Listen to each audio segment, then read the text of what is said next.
Welcome into another edition of the DFS Report. Happy Monday to everybody out there, but more importantly, happy the Detroit Lions are the number one seed in the NFC and got a first round bye day to those who celebrate, me especially. Big day last night for the Detroit Lions. Big day in the NHL today. We got a 4-game slate this evening. You know, a decent looking 4-game slate for DFS purposes. I think it's going to be pretty interesting. You've got some bad teams facing off against each other. You got some good teams facing off against each other. So should be an interesting one.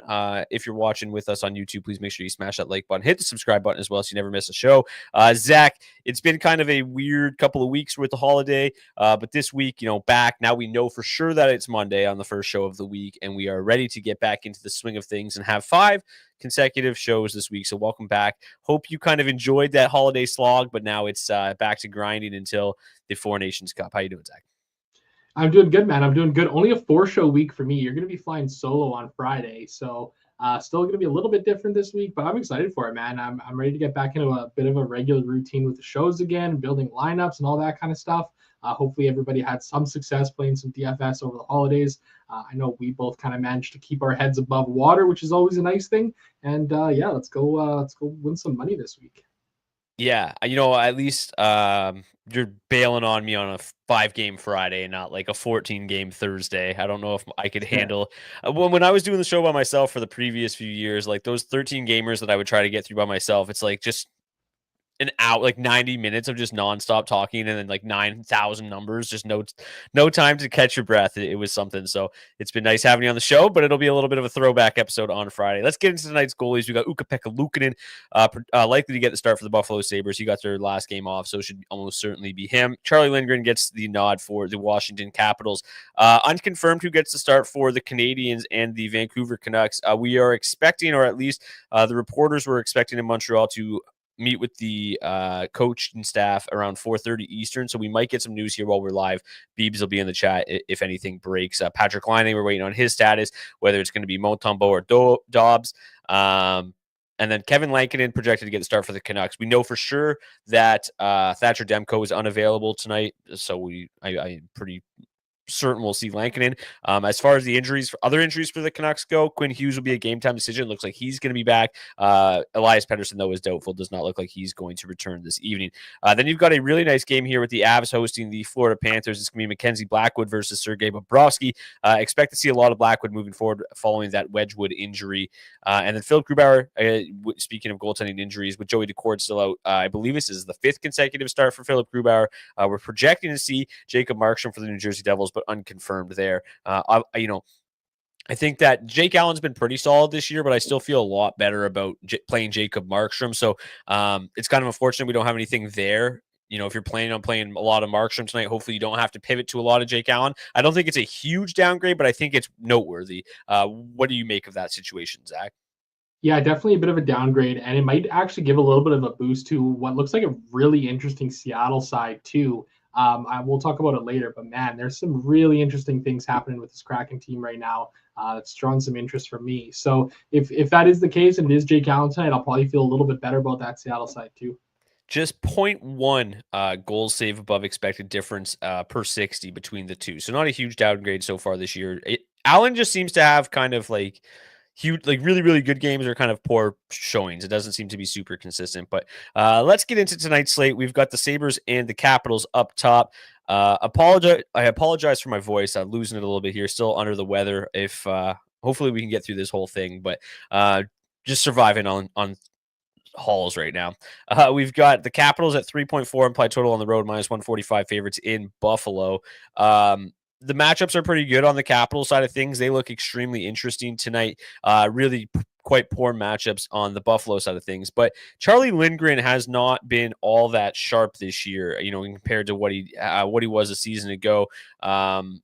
Definitely whenever he gets the start instead of Logan Thompson, I have a little bit more interest in the opposition, despite it still being a fairly difficult matchup up against this Washington Capitals team that continues to play exceptionally well. The Ovechkin line has the better matchup of the Washington top 6, but the second line actually grades out better. The second line grades out tremendously well. Third best line to target tonight. And they've just been unbelievable at 5v5. Alexei Protas, the guy is seen literally 2 minutes of power play time this entire season. He's top 15 in the NHL in 5v5 points. He's top 20 in the NHL in 5v5 goals. He's been awesome at $3,800. We've been talking about him for seemingly months and saying, like, it's been a great story, but it's just not sustainable. And he just keeps getting the job done. So still doesn't, this line, we've talked about him a lot. They don't really have much of a floor, but their ceiling, they've been hitting fairly regularly.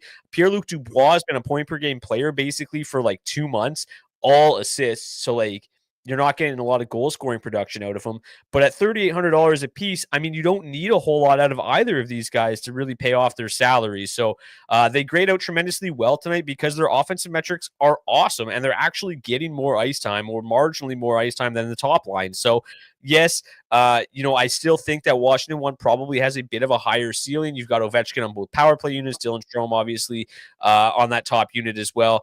So I like both of them pretty equally tonight. I think the ceiling's a little bit higher with Washington 1, but you get really nice salary relief out of Washington 2. So very interesting plays, both of these lines tonight. As I mentioned, the matchups are pretty similar. The offensive metrics are fairly similar as well.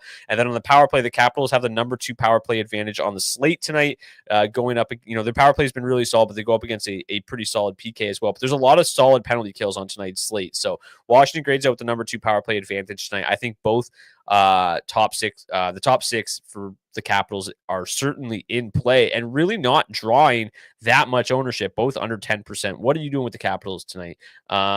Just before we get to you, Zach, Montembeault gets the start. Thank you, Beebs.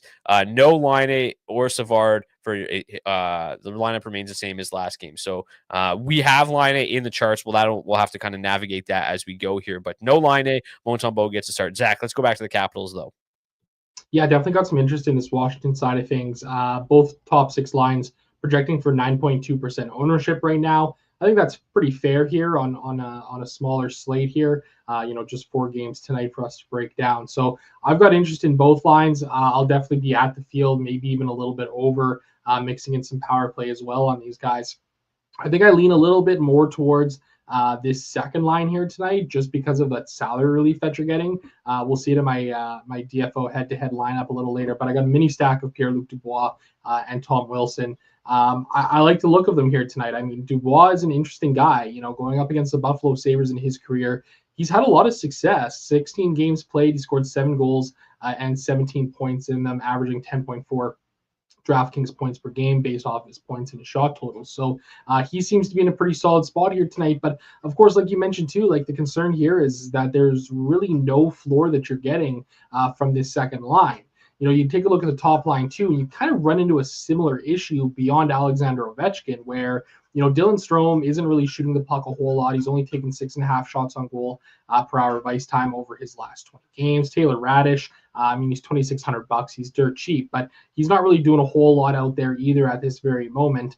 Still finding ways to contribute with some assists, 1.8 apples per hour over his last 20 games. So I don't entirely hate the idea of full stacking these lines. Don't mind the mini stack route either, just to find other ways to get yourself a little bit different from the field. But that seems to be what a lot of people are doing, because Protoss is only projecting for 5% ownership tonight, and Taylor Radish is only projecting for 4% ownership. So I guess instead of trying to get different by just doing a mini stack, get yourself different by just doing a full stack of 3 players on each of these respective lines. I'll definitely be building around the both of them. John Carlson, Jacob Chikrin on the blue line, both guys playing on the top power play unit. I've got interest in both those guys here tonight as well. Yeah, let me pull up the power play units here for the Capitals, because they look like they're in a pretty good spot. So you got Strome, Wilson, Chikrin, Carlson, Ovechkin on the top power play unit. Then Ovechkin, as I mentioned, on the second unit with Dubois, McMichael, Mangiapane. Okay, let's flip over to the Buffalo Sabres side of things, because they're still kind of going with these new look lines that they've been running for the last couple games. Tage Thompson on the wing with Cousins and Zucker, Paterka with McLeod and Tuck tonight, and then you got Benson, Coolidge, and Krebs. I mean, when you take a look at the metrics here, they're not really all that strong. The top line looks okay, but we've talked about it a lot. Basically, every episode the Sabres have been on, just not seeing a whole lot of volume out of Tage Thompson. That changed a little bit over the weekend. He had 4 shots on goal in Colorado. He also picked up 3 assists in that contest, and then he hit the shot bonus the other night in Vegas with 5 shots on goal. So maybe we're starting to see that shot volume bounce back a little bit. Their offensive metrics are pretty strong. That is not the right tab. Their offensive metrics are pretty strong. They still grade out 9th best, and we've got Tage down to $7,400. I mean, it's still a pretty penny to pay, but his line mates are fairly inexpensive. Dylan Cousins at $4,200 and Jason Zucker at $4,200 as well. So $15,800. This is probably the only line that I would strongly consider full stacking from the Buffalo Sabres side of things. I think that the third line, like, I don't mind maybe playing a little bit of Yuri Kulich.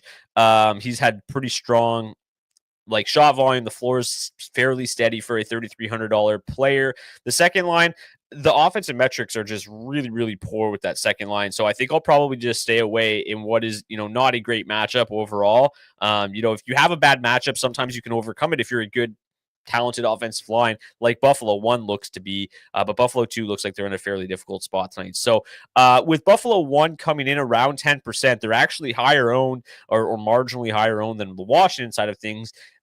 Are you going to get to Buffalo 1 tonight? Like they fully correlate. Sorry, they don't fully correlate. They Zucker and Thompson on the top power play unit, and then you've got Cousins on the second unit. But at their price tag, there's a lot of power play exposure here for this line. They play a bunch. They've got pretty good underlying numbers. Are you going to meet the field? Be come in underweight on Buffalo 1? Be over the field on Buffalo 1 at 10%? What are you thinking tonight? Well, it's kind of interesting, right? Because 10% is not really a whole lot. And I think it's fair. Jason Zucker has been absolutely on fire as of late, right? 7 goals in his last 10 games. He has been just on an absolute tear. 10 points in 10 games there as well. He's not firing the puck a whole lot, only 19 shots on goal in those games. So you really are going to need a goal or two from Buffalo 1 to really be able to pay off these salaries tonight.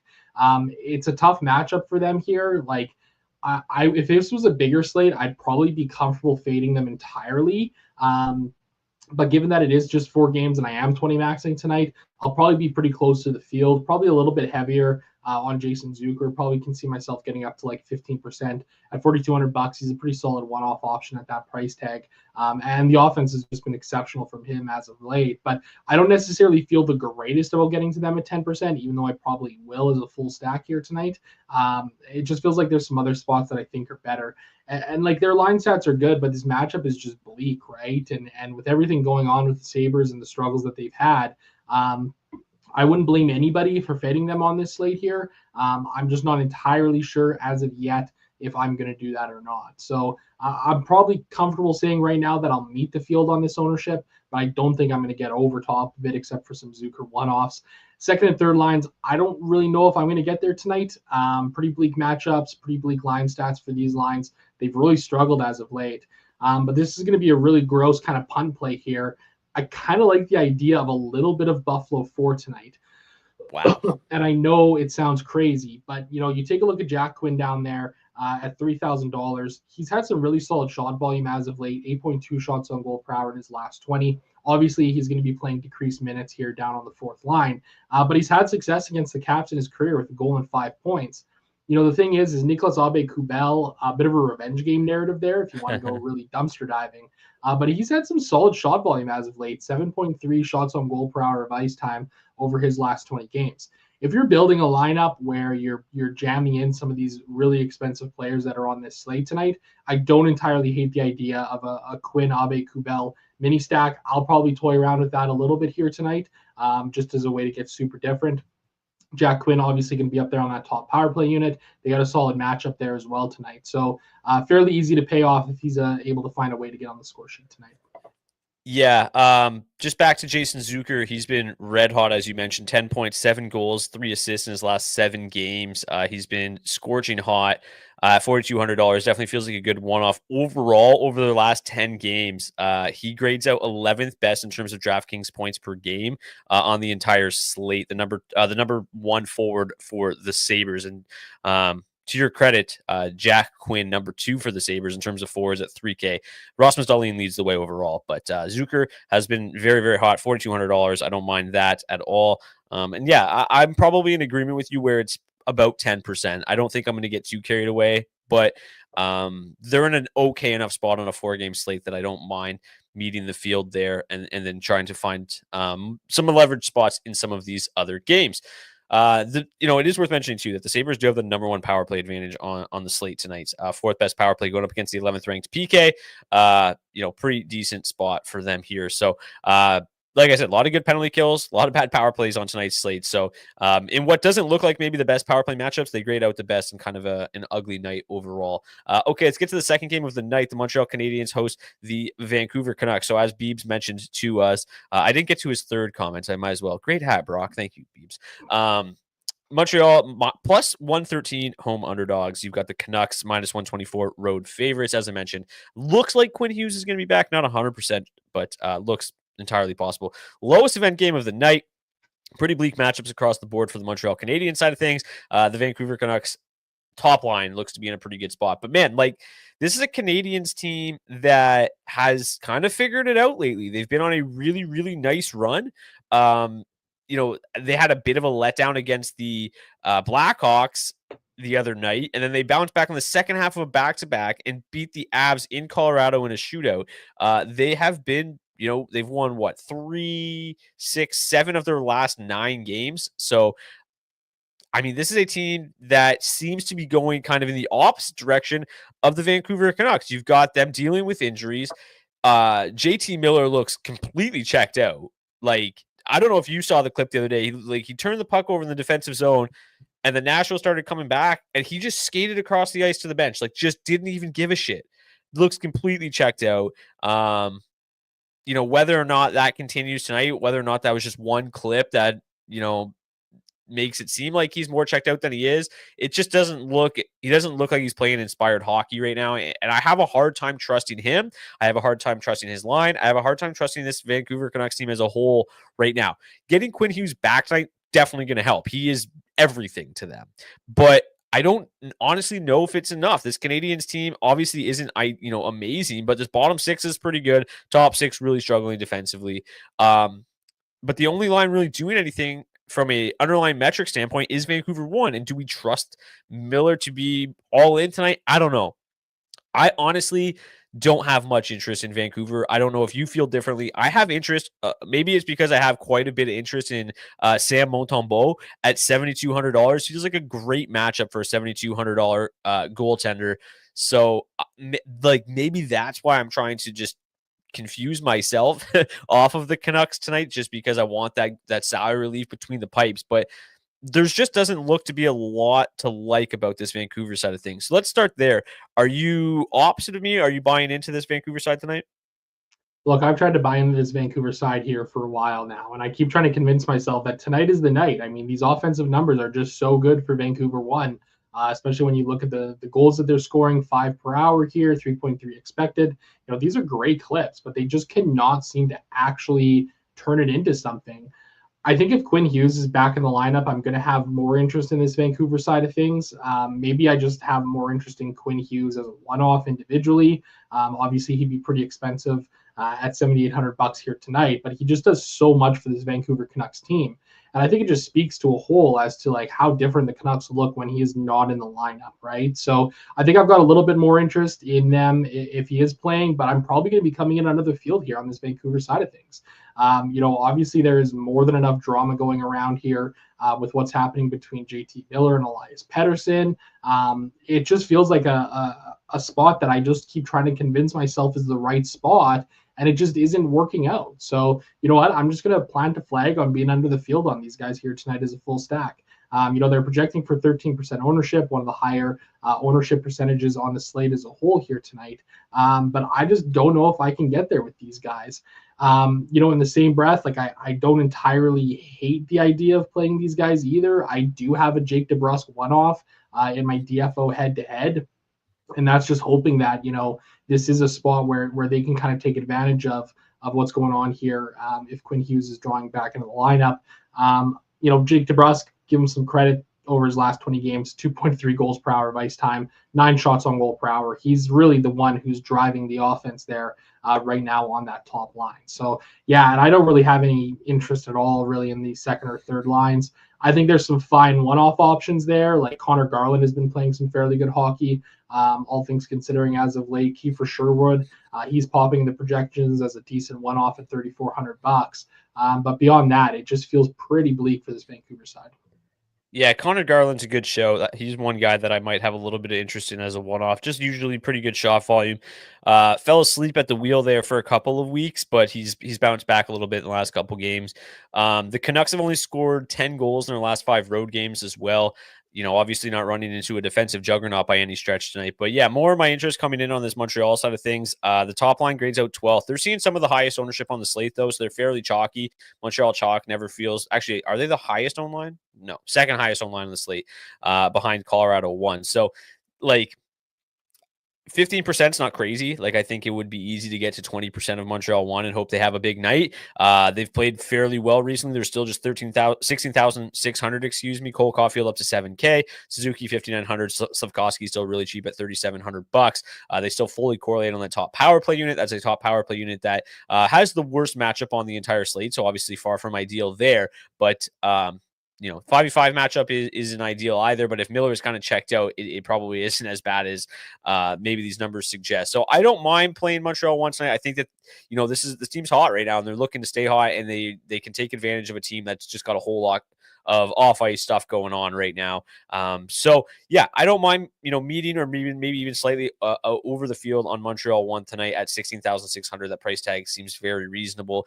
With no Patrick Laine for Montreal 2.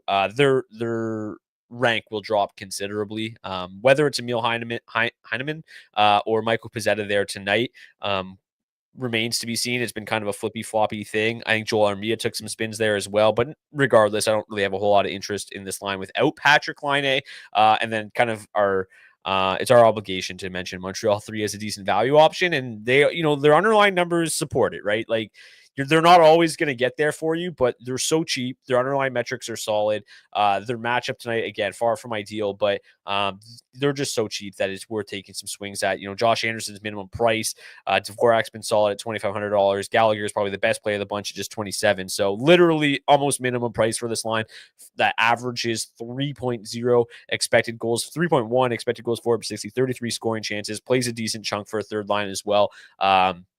Yeah, I don't mind getting to Montreal 3 again tonight either. A lot of more often than not, Zach, we like playing them because they're so cheap, but more often than not, they do leave you just kind of sitting there okay, yeah, that's exactly what I expected from a minimum price line. But they also have had some pretty nice performances as well, so I don't mind them. And their floor is actually fairly reasonable as well.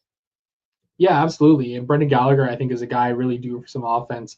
1.2 individual expected goals per hour over his last 20 games, only 0.5 actual goals. So due for some positive regression to come his way. Hasn't had much success in his career against Vancouver. 3 goals, 5 points in 14 games. 6 goals and 14 points in 28 games. So he's had some success, I suppose. But I agree with you on Montreal 1 here as well. I've got interest in them. I'll probably be meeting the field at around 15%. I think that's a pretty fair number. Anything I do with Montreal 1 is going to include Cole Caulfield. 7K tonight here, salary, but man, he has just been really finding his game. We talked about Caulfield earlier this year where he wasn't really shooting the puck a whole lot. Well, by God, has that changed, because in his last 20 games, he's taking 11.6 shots on goal per hour of ice time. That's getting up there to Alex Ovechkin levels of shot taking. So I've got some interest there. 1.5 goals per hour against 1.2 expected over his last 20 as well. I think Montreal 1 rather is a pretty solid play tonight. Yeah, 7K still seems pretty cheap. All things I would rather play him at 7K than whatever it was $7,400 for Tage Thompson at this moment in time. Cole Caulfield, struggled a little bit his first 20 games. Got off to a nice start, then kind of fell asleep. His last 19 games, 20 points, 9 goals, 11 assists. His last 19, so he's been red hot. Don't mind that at all. Any final thoughts on this game before we get to game number 3? No, let's move it on. All right, we got Colorado and Florida. The Avs are minus 124 home favorites, 3.3 implied total. The Panthers plus 112. Should be a really interesting and fun game here. The pace is the second highest pace of the night. Top 6 for the Avs has reasonable matchups. Best matchup in this game is Florida 2, the Kachuk line. So I don't really know what to make of this game, to be honest with you. Like, to me, it feels like it's going to be a little bit lower scoring, but obviously when you've got these two teams with as much offense as they possess, the chances of it turning into a bit of a track meet certainly exist. So it's not a game where like you're just like, hey, let's just absolutely jam Colorado in, or let's absolutely jam Florida in, like we've done in past slates and recent episodes of the show. The Avs obviously were kind of running hot there. They had won 6 in a row and then just inexplicably lost 2-1 in a shootout to the Canadians in the last game. So that offense obviously has been red hot. The underlying metrics, they are going to shift things around a little bit and go more towards a look that we saw a lot of last year with Jonathan Drouin on the top line with McKinnon and Ranton. And then you've got Lehkonen, Middlestad, Colton on the second line. That makes things pretty easy, right? Like, it's like, okay, now, you don't really have to think or even really consider Colorado 2. And it's kind of just what happens when you take Nichushkin out of the lineup. He's really kind of the straw that stirs the drink on that second line when he's there. With him out of the lineup, I think it's obviously pretty easy to just be like, yeah, Colorado 1 is the top dog in this one. Matchup-wise, it is a little bit better for Colorado 2. I don't hate them necessarily as a pivot option. They grade out like just way, way worse. But, on a 4-game slate, if you want to get exposure to the Avs tonight, I don't necessarily hate getting to Colorado 2 at basically a third of the ownership of Colorado 1. But the upside is certainly belongs to the top line of the Avs. They are very expensive at $23,500, but Drouin does do a nice job of keeping that price down a little bit. Drouin doesn't do a heck of a lot, doesn't provide much of a floor, but at $4,300, if he just chips in a couple of assists, it's probably more than enough. And obviously McKinnon and Rantanen can just go absolutely nuclear. They fully correlate on the top power play unit with Cale Makar, Casey Middlestad, the 5th member of that group. Power play continues to struggle, though, for the Avs, but they run into a Florida PK that hasn't necessarily been all that sharp either. So 4th best power play advantage on the night for the Avs. 30% ownership, is that what I saw on McKinnon? Yeah, 30%, 19% as a whole. I still think that this is a spot in which you can at least meet the field on the Avs. Like, I don't hate this spot whatsoever. The Panthers haven't necessarily been playing their best hockey lately either. So, if there's one side of this game that I was going to target, if I had to just pick one, it would be the Colorado side, I think. What about you? Yeah, I think I agree with you. I think one thing that's really playing to the benefit of Colorado 1 here tonight, they're projected to see 34% of their ice time going up against the Florida Panthers second line of Ida Luostarinen, Sam Bennett, and Matthew Tkachuk, who've been giving up a lot as of late, 3.6 goals against per hour. So this is a bit of a prime opportunity here for Colorado 1 to kind of pop off. 30% is obviously a lot of ownership for Nathan McKinnon. I think it's fairly well deserved, all things considering. In the same breath too, like, I think there's some other really good high-end options here on this slate. Like, Jack Hughes is probably in a good spot against the Seattle Kraken. Alex Ovechkin at 8K, like, he seems like in a really, really great spot here tonight too. So I think I do agree with you though. Like, I'll probably be getting to the field on Colorado 1 here tonight on this slate. Colorado 2, like, I don't really know if I'm going to get there much, if at all, to be honest with you. $14,600. They're kind of in the middle of the pack in terms of salary tonight, but you can do a couple of interesting things. Like, you can pay $1,600 less to get to Washington 2. That grades out as the 3rd best line to target on the slate, or you can pay up a little bit more by two grand and get to that Montreal 1 line. That seems like they're in a pretty good spot going up against the Vancouver Canucks as well. So I played a little bit of Colorado 2 as of late. They've disappointed me. It feels like this is another spot where they could disappoint me. The matchup is okay for them, but their numbers offensively are just not great. Like, they're really not driving play very well whatsoever without Valeri Nichushkin there. So I think if Nuke was in the lineup, I'd have a different opinion, and I'd probably be a little bit more comfortable getting to them on this slate here. But I'm almost considering just full fading them and taking that exposure to like a Washington 2 or up to a Montreal 1 or something like that instead. So, if you get there, if you play them, I get it. I understand it. I think it's a fine pivot option. But I would be probably prepared to be disappointed if I was playing Colorado 2 tonight. So don't really love the spot for them here tonight. They are, I mean, Lehkonen specifically is priced as if he's still basically playing on the top line, obviously. And if you take a look at Colton, I mean, he has not been the same player since coming back from injury, and Middlestad has been just scuffling. Colton last 10 games, just 6 DraftKings points per game at $5,000 is not nearly enough. And then Middlestad is far worse.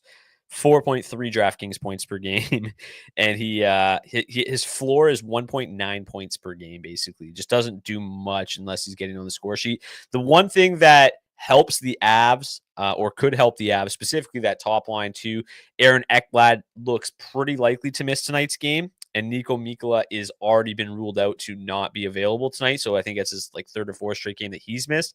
So missing 2 key defensemen on the blue line for the Panthers tonight is big for the Avs.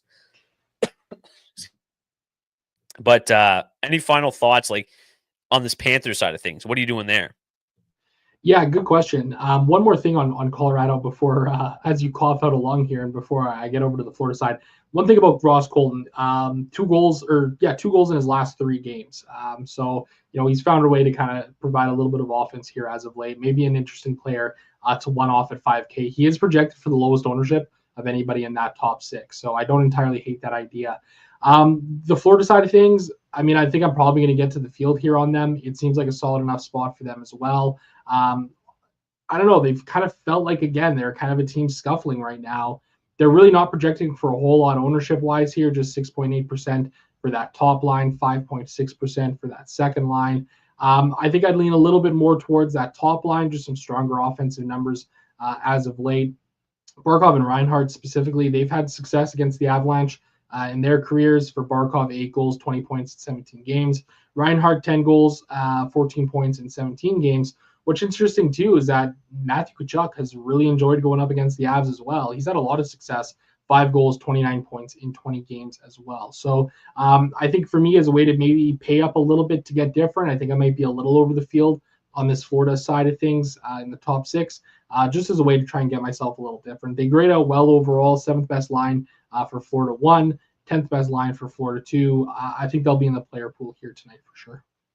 Yeah, it's pretty easy to get over the field on Florida 1 and 2 tonight. So I have no issue getting to either of them at a pretty high clip. Like I said, I think that this game is super interesting because like it feels like the public feels similarly that it's probably going to be a little bit lower scoring, and Colorado 1's basically going to do all the damage, which I think is pretty likely. But it also has the potential to be high scoring as well. Like this could turn into a track meet, and if that happens, you've got a lot of leverage on the field on this Florida Panthers side of things tonight. If Ekblad doesn't play, guys like Adam Boquist become, probably the top power play quarterback, become great options. I already love Gustav Forsling every single night. He'll probably be like play 30 minutes tonight if Ekblad doesn't play. So this Panthers side, I think you can get a ton of leverage. And if this does turn into a bit of a track meet, the Panthers look like they're in a pretty reasonable spot. Their power play has been okay. 17th best going up against the 13th ranked PK. 5th best power play advantage on the night tonight. Okay, any final thoughts on this one before we get to the final game of the night? By the way, thanks for holding down the fort there for me for a minute. I was ready to die. Hey, no problem, no problem. I'm always here for you, buddy. One thing that is kind of interesting, you mentioned what the public might be thinking here. The line for the total on this game opened at 6.5. It's moved down to 6, despite like 90% of the money coming in on the over. So that's kind of interesting. There's some sharps that are clearly pulling for the under here. So that does maybe give me a little bit less interest in this game as a whole here tonight. But I do think that it is fairly baked in here when it comes to these ownership percentages.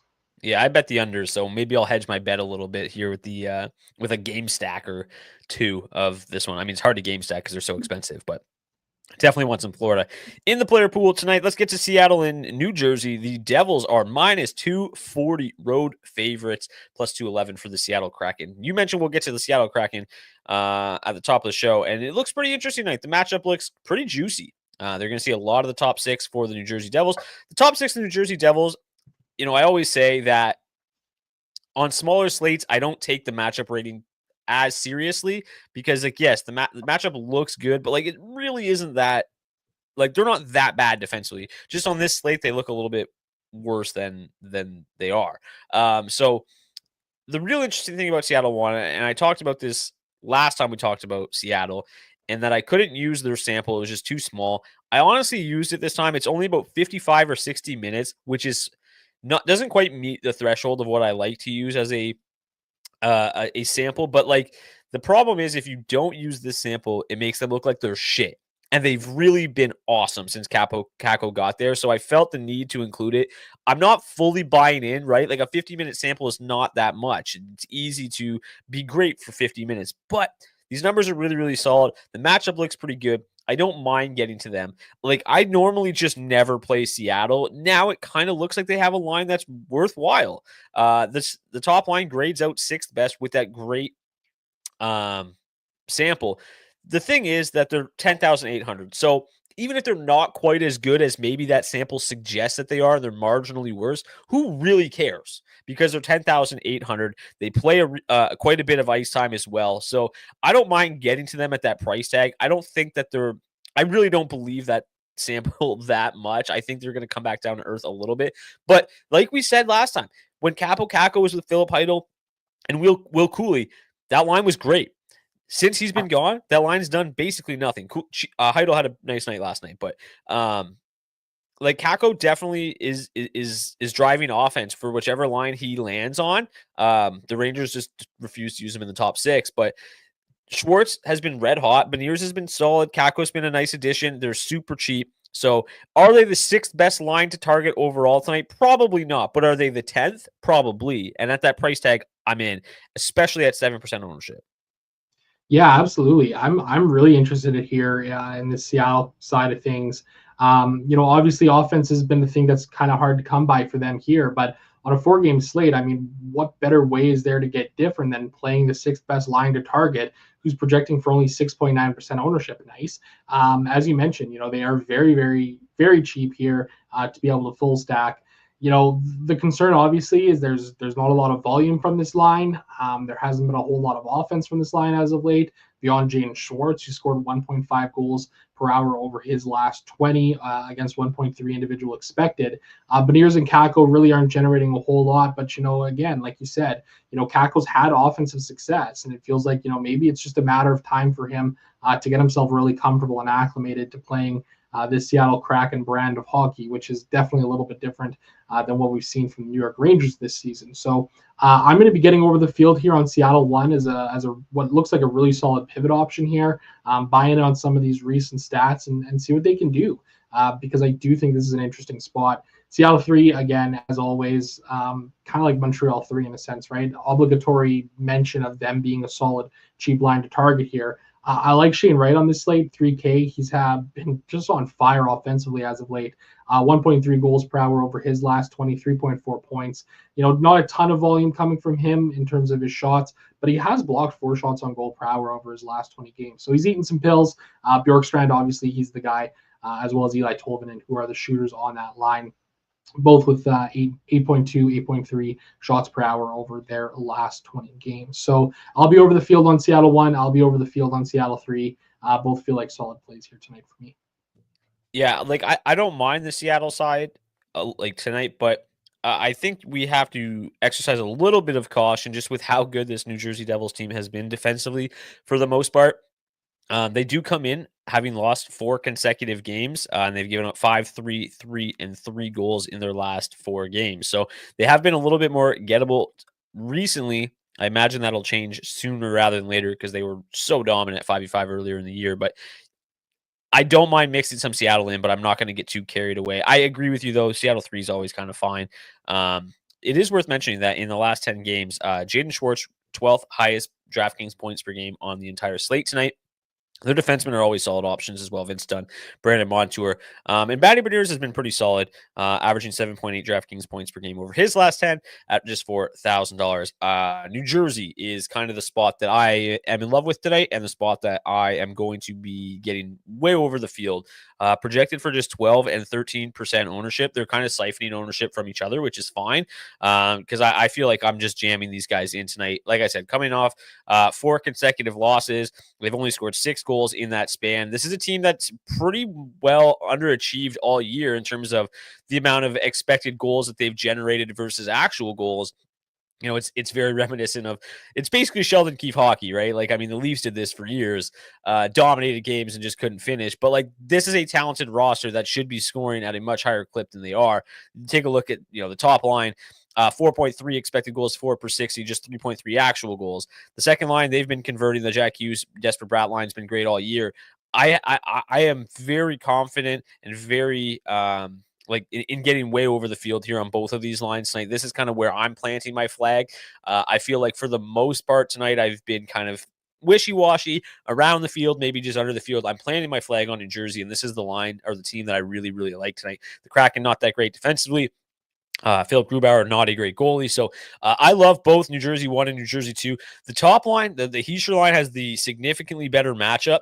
They're going to avoid the Beniers line quite a bit. That Beniers line, very strong defensive metrics, but again, a small sample. I'm not buying into that too much. I have no problem getting to New Jersey 2 with a lot of regularity this evening. So projected for 12 and 13% ownership. They're 17,300 and 19,000 flat. I don't mind leaving Andre Palat off those New Jersey 2 stacks and making that stack a little bit cheaper with a different one-off. So yeah, I'm planting my flag here on New Jersey, and I am pretty much all in tonight. How about you? Yeah, I feel pretty comfortable getting to the field here on this Devils top 6. One thing worth mentioning about the Devils as a whole, in their last 10 road games, they have only scored 1.67 goals per hour of ice time. That is the third worst rate in the entire league. The only two teams who have scored less at 5-on-5 over their last 10 on the road are the Calgary Flames and the Nashville Predators. Not entirely the greatest company for this Devils side to be in, but in the same breath, they've also generated 3.05 expected goals per hour per ice time over their last 10 on the road, which is the highest mark in the league. So, you can look at that a couple of ways. Obviously, they're probably due for a big breakout performance, and I think that's why I'm going to be getting over the field on them here as well tonight. It does seem like an excellent spot. Philip Grubauer has had shockingly good success playing up against the Devils in his career as a whole, which kind of piqued my interest. In 8 games in his career, he's got 5 wins, a 2.12 goals against average, and a 919 save percentage. Most of that, however, was coming with the Colorado Avalanche. In 4 games since he joined the Kraken, Grubauer, 2.5 goals against average and a 905 save percentage. So still good numbers, but not quite elite as they were. So, but again, I don't think that's going to really turn me off this Devil side of things. They look like a great play here on this slate tonight. They got the 3rd best power play matchup on the slate as well, 7th ranked power play, going up against 24th ranked penalty kill. The one thing, of course, Seattle Kraken, one of the most disciplined teams in the league, only 2.3 times shorthanded over their last 10 games. So I've got some interest in stacking around the power play as well. I think Stefan Nation's a really nice play. Don't mind getting some Dougie Hamilton in the mix as well. Yeah, Dougie Hamilton, Luke Hughes, both going to be on the power play tonight, obviously. 2 separate units, obviously, but Dougie Hamilton is the ideal candidate to get to. If you have to, settle for Luke Hughes, I think that's fine. Brett Pesce's still 3K for whatever reason, refused to get his price tag up. Philip Grubauer has given up at least 3 goals in 5 of his last 6 games. 875 save percentage during that time. He actually seems to be playing a little bit better, which is crazy because the numbers are still really stinky. So, yeah, the power play looks good for the Devils. Obviously, you got a mix of the top 2 lines on that top power play unit, so it doesn't really matter which route you go, whether it's the top line, whether it's the second line. Any final thoughts on this and slate as a whole? I guess we can pull up the overall ownership numbers here really quickly. So as we mentioned, Colorado won. Projected for the highest ownership of the night. Montreal 1, New Jersey 2, Vancouver 1, New Jersey 1 round out the top 5. Any final thoughts on the forwards, the line stacks before we get to the D and the goalies? One thing worth noting, in a game earlier this year, Kraken and the Devils played. New Jersey won 3-2 on the road in New Jersey. So that was a fairly low-scoring game, so that's definitely in the range of outcomes here for this one as well. Yeah, absolutely. Okay, let's get to the defensemen. And then where are the defensemen? There they are. Okay. In terms of raw value tonight, so I've mentioned Gustav Forsling being one of my favorites. He's just been unbelievable. The shot volume is just insanely consistent. In his last 10 games, he has averaged 9.1 DraftKings points per game at $4,300. In terms of a floor, which is just shots and block shots, he's second on the entire slate of defensemen, behind only Cale Makar over his last 10 games at $4,300. Plus, he might play additional ice time tonight with Aaron Ekblad potentially out. The thing that's crazy is that he's averaged over 9 DraftKings points over his last 10 games, and he has fallen just short of the shot bonus like 6 times. 1, 2, 3, 4, 5 times, excuse me. 5 times. He has not hit the shot bonus once in his last 10 games, but 5 times he's finished a game with 4 shots on goal. So, I mean, the numbers could be even better. I love Gustav Forsling as a value option tonight at $4,300. I mentioned the Seattle defenseman. Vince Dunn's been great at $4,900. I think he's a good play. Same with Luke Hughes at $3,700. Brett Pesce at $3K. Don't mind getting to Caden Gooley. He's got a pretty solid floor at $3,400. Jacob Checker and I absolutely continue to just pound him as much as possible. That sounded bad, but like I can try to get him in my lineups as much as possible at $5,500. Projected for very high ownership tonight. His salary just does not seem to be coming up for whatever reason, despite continuing to find a lot of success. And the good news is they haven't removed him from that top power play unit either. That was a real slip up there in front of 1,700 live viewers. I feel really, really bad right now.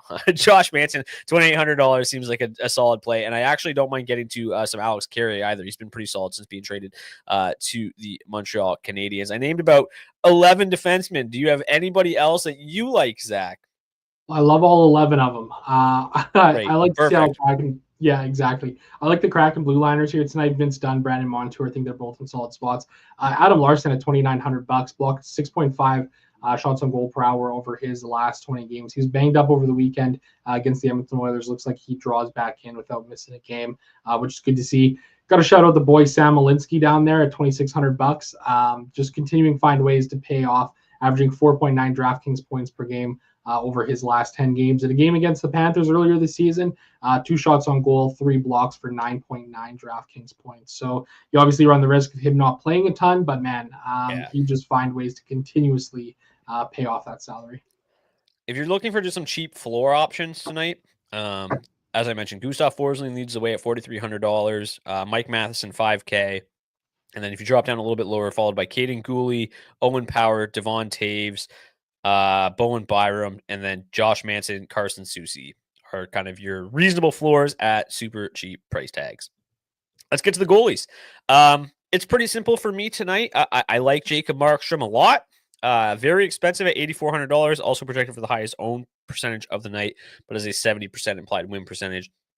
I really not a big believer in the Seattle Kraken offense. So I like Markstrom a lot at $8,400, and then I like Sam Montembeault at $7,200 as well. We'll probably mix in a little bit of Sergei Bobrovsky potentially, just because he's, I think, a nice leverage play in deep GPPs. I don't mind getting to Bobrovsky at $7,400. He's obviously capable of putting up massive performances. Might consider a little bit of Charlie Lindgren, but for me, it's probably mostly going to be Markstrom if I've got the salary, and if I need to dumpster dive, it's going to be Sam Montembeault. Anything different for you, Zach? I'm pretty much in agreement with you there. I don't mind getting up to Markstrom there. He looks to be in a pretty solid spot. I like a little bit of Lindgren here tonight. I do agree on Montembeault, though, at $7,200. He looks to be just a great play tonight on the slate.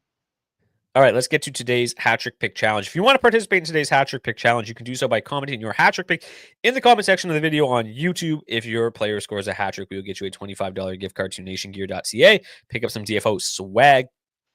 Before we get to our daily face-off, our head-to-head lineup battle, shout out to our friends at rotogrinders.com for providing projected ownership for today's show. If you want to get $20 off your first month of Rotogrinders NHL Premium, you can do so by clicking the link in the description of the video on YouTube. Take everything you learned in today's show and build the optimal lineup using their optimizer tonight on rotogrinders.com. So, and then also join the DFO DFS Discord. The link is also in the description of the video on YouTube. And yeah, we're chatting DFS in there all day long. Not all day long, but most of the time. Sweating together, at the end of the night when we're all trying to win all the dough, and then also any late breaking news, lineup changes, injuries, if Ekblad is in or out tonight, that kind of stuff, we drop that in the chat as well. So if you want a leg up in the competition, join the DFO DFS Discord. Okay, without further ado, let's get to today's daily face-off. I won last week's, which is hilarious because I felt horrible about that lineup. I built it live on air in the last final minutes. I actually blame you for being so good at stalling and letting me at least put together a somewhat reasonable lineup. Okay, so I go first. I'm up 26-23 on the season. I've got Nico Hischier, Stefan Nation, and Timo Meier, full New Jersey 1 stack there. And then I have a Strome Ovechkin mini stack along with Jacob Chikrin on the blue line. I forgot to mention, but I got Brett Pesce in there as well with my New Jersey stack. And then that leaves me with a one-off of Brendan Gallagher at $2,700. Pretty solid floor for a guy that's that price. And then I think I had $7,300 left, which left me enough for Sam Montembeault. Hopefully he can pull out the dub over a very strange Vancouver Canucks team at the moment. So that's my daily face-off lineup. Who you got, Zach?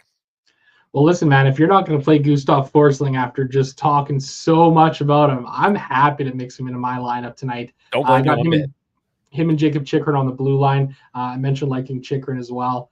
You went with Washington 1. I'm going with Washington 2 with Dubois and Wilson mini stack there. I like them on this slate here tonight.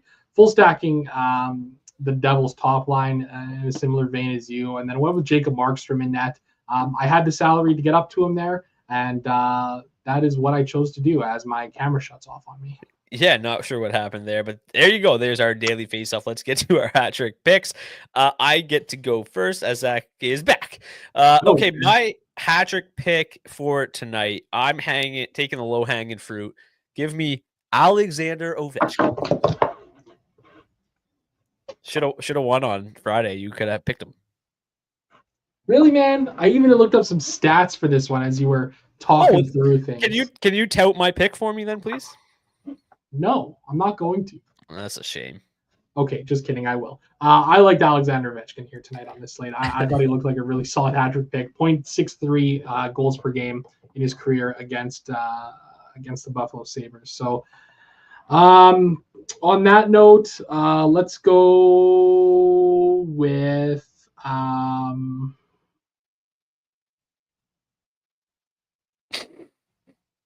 let's go Tom Wilson. Stumped him. 11 goals in 33 games against Buffalo. Maybe I'm just going to continue to stick with the Washington 2. Maybe Ovechkin will just be pounded slap shots from the blue line, and Tom Wilson will be banging a man on the power play and stealing all Ovechkin's hattie tonight. That's going to do it for this edition of the DFO DFS report. Thank you guys so much for tuning in. As we mentioned, back to the regular routine. Monday through Friday, 4:30 p.m. Eastern. We will be here, so we'll be back. Much larger slate tomorrow.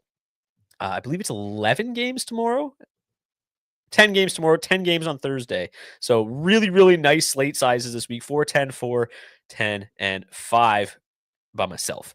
Thank you guys so much for tuning in. Again, if you want to participate in today's hat trick pick challenge, drop your hat trick pick in the comment section of the video on YouTube, and we'll get you a gift card to nationgear.ca.